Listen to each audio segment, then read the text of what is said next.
Welcome to Rashmi's रसोई। तुम्ही आतापर्यंत मी बनवलेल्या काळ्या खेकड्यांच्या किंवा चिखल्यावरच्या खेकड्यांचं कालवण तर बघितलंच असेल, पण आज मी तुम्हाला समुद्रातल्या ह्या खेकड्यांचं किंवा घोऱ्यांचं कालवण कसं बनवायचं ही रेसिपी दाखवणार आहे। त्यासाठी हा व्हिडिओ तुम्ही शेवटपर्यंत बघा आणि माझ्या चॅनलला लाईक, शेअर आणि सबस्क्राइब करा।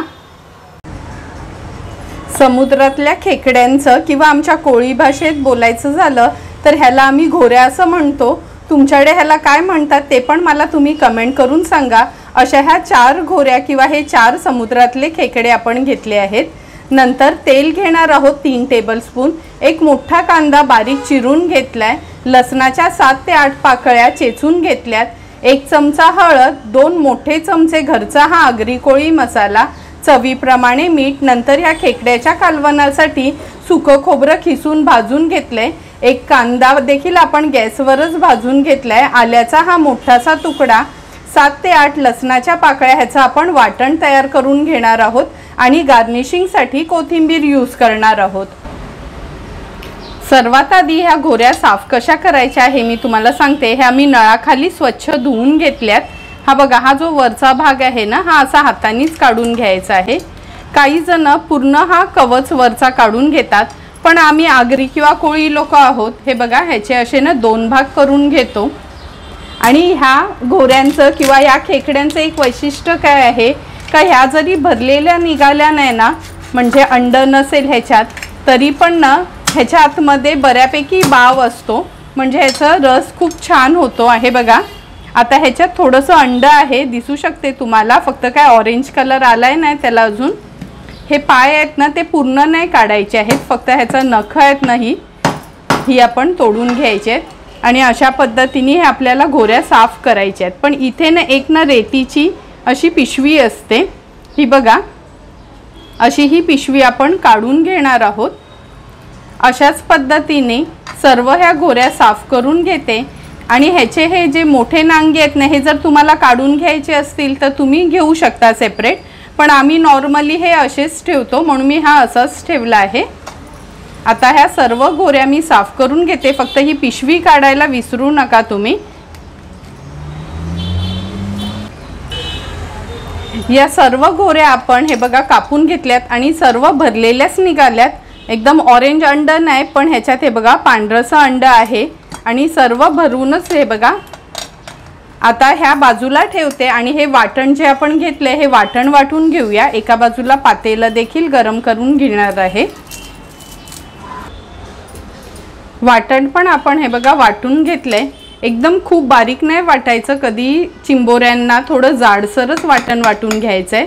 आता लगेचच कालवणाला फोडणी देणार आहोत। गॅसवर आपण हे एक पातेलं गरम करत ठेवलंय, ह्याच्यात 3 टेबलस्पून एवढं तेल घेऊया। तेल गरम झालंय, आता ह्या चेचलेल्या लसणाच्या पाकळ्या आपण तेलावर घालणार आहोत। थोड्याशा परतून घेते तेलावर। आणि आता हा बारीक चिरलेला कांदा देखील आपण ह्याच तेलात ॲड करूया।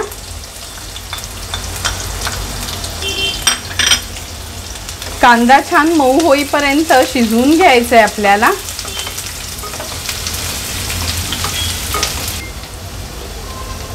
कांदा छान शिजला गेलाय, आता ह्याच्यात आपण हळद घालणार आहोत।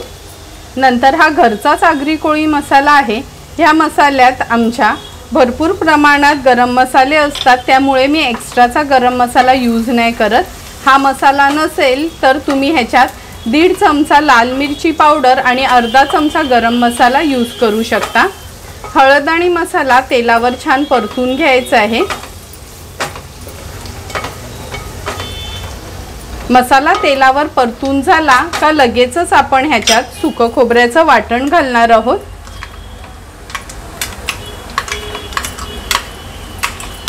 वाटण ॲड केलं का वाटण पण ह्या मसाल्यांसोबतच आपल्याला परतून घ्यायचं आहे थोडं तेलावर, म्हणजे नंतर कालवण आपलं रेडी झालं का छान त्याला तेलाची तरी सुटते। वाटण पण छान परतून झालं। आता ह्या ज्या घोऱ्या किंवा हे जे खेकडे आपण कापून घेतलेत हे टाकूया। आणि कधी खेकड्यांचं कालवण बनवताना पातेलं थोडं मोठंच घ्यायचं आहे आपल्याला। ह्या मिक्सीच्या भांड्यातच मी थोडं पाणी घेतले, ते ॲड करूया। नंतर आपल्या गरजेप्रमाणे आपण पाणी ॲड करणार आहोत। मी जवळपास 1.5 ग्लास एवढं पाणी ॲड केलं ह्यात। आता कालवण थोडं मिक्स करून घ्यायचं आहे।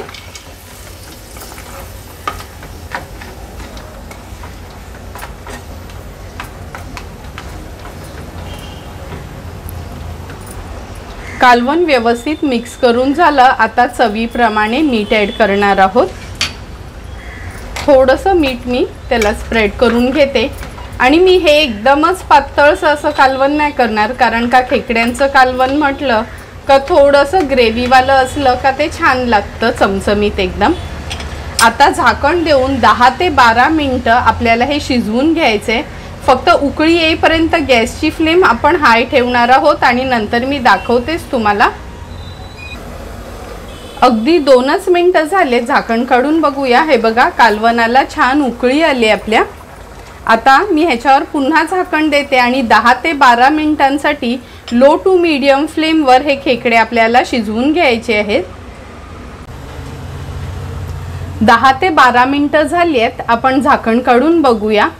हे बघा, झाकण काढल्याबरोबरच तुम्हाला दिसेल का किती सुंदर असं आपलं हे घोऱ्यांचं कालवण रेडी झालंय। हे बघा, तेल पण छान सुटलंय आणि अगदी त्याची कन्सिस्टन्सी पण बघा, खेकडे पण छान शिजले गेले। दाखवते मी तुम्हाला। हे बघा, अगदी व्यवस्थित आपलं हे कालवण रेडी झालंय। आता गॅसची फ्लेम मी हाय करते। हाय फ्लेमवर एक छानशी ह्याला उकळी काढून घेऊया आणि थोडीशी कोथिंबीर ॲड करणार आहे।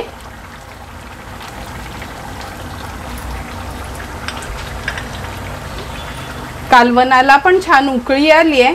आता झाकण देते आणि गॅसची फ्लेम स्विच ऑफ करते आणि हे कालवण आता सर्विंग बोलमध्ये आपण सर्व करणार आहोत। सुंदर असं तयार झालेलं आपलं हे समुद्रातल्या खेकड्यांचं किंवा घोऱ्यांचं कालवण आपण ह्या सर्विंग बोलमध्ये सर्व करून घेतोय। तुम्ही बघितलंच असेल का अगदी मोजकेच इन्ग्रेडियंट्स, पण अगदी जसं गोमांतक हॉटेल्समध्ये वगैरे मिळतं तसंच आपलं हे कालवण रेडी झालंय। तुम्हाला पण जर मी बनवलेलं हे आमच्या आगरी कोळी पद्धतीचं घोऱ्यांचं किंवा समुद्रातल्या खेकड्यांच्या कालवणाची रेसिपी आवडली असेल तर तुम्ही पण आमच्या पद्धतीने एकदा तरी हे कालवण घरी ट्राय करा आणि मला कमेंट करून सांगा की तुम्ही बनवलेलं हे कालवण कसं झालंय ते।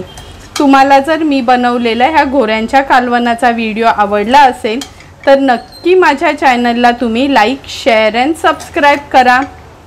Thank you for watching my video.